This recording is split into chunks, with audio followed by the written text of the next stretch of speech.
मित्रांनो, सप्रेम नमस्कार. आजच्या विचारमालेतील विविध विचारवंतांचे प्रेरणादायी विचार आपणासमोर हे व्यक्त करावेसे वाटते की स्वप्न पाहणं हे आपलं सर्वांचंच पहिलं पाऊल आहे. मात्र ही स्वप्न पूर्ण करण्यासाठी झटणं हे खऱ्या यशाचं गमक आहे.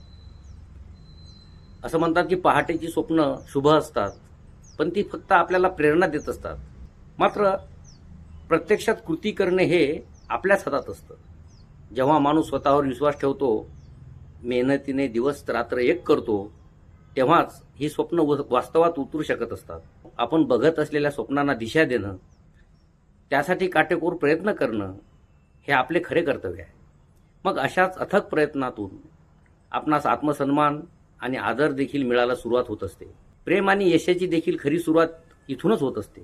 मित्रांनो, स्वाभिमान हा प्रत्येक नात्याचा आत्मा असतो आणि म्हणूनच जिथे जिथे आपल्या स्वाभिमानाला ठेच लागत असते, तिथे तिथे नात्यातील आपलेपणा देखील हरवत जात असतो. एखाद्याच्या चेहऱ्यावरील हास्य जर एखाद्याच्या उपस्थितीने जर नाहीसे होत असेल, तर त्या नात्याला मग अर्थही उरत नसतो.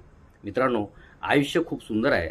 ज्यांनी आपल्याला जपावं, ज्यांनी आपल्याला हस्त ठेवावं, अशाच स्नेहीजनांचा आपल्याला सहवास लाभावा असं प्रत्येकाला वाटणं साहजिक आहे. याच स्नेही लोकांच्या आठवणींमध्ये आपणास खरे प्रेम जाणवत राहते.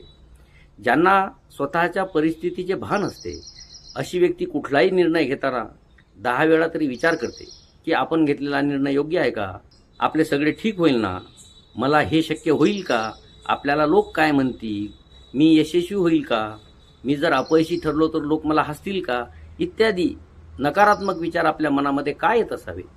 कारण आधी जे झाले आणि पुढे जे होणार आहे त्याबद्दलच आपण नको तितका विचार करीत असतो. आणि म्हणून मित्रांनो, तुम्ही दुसऱ्याच्या वाटेवर दिवा ठेवलात तर तुमचेही जगणे प्रकाशमान होतच असते ना. वेळेची देखील एक वेगळीच खासियत असते.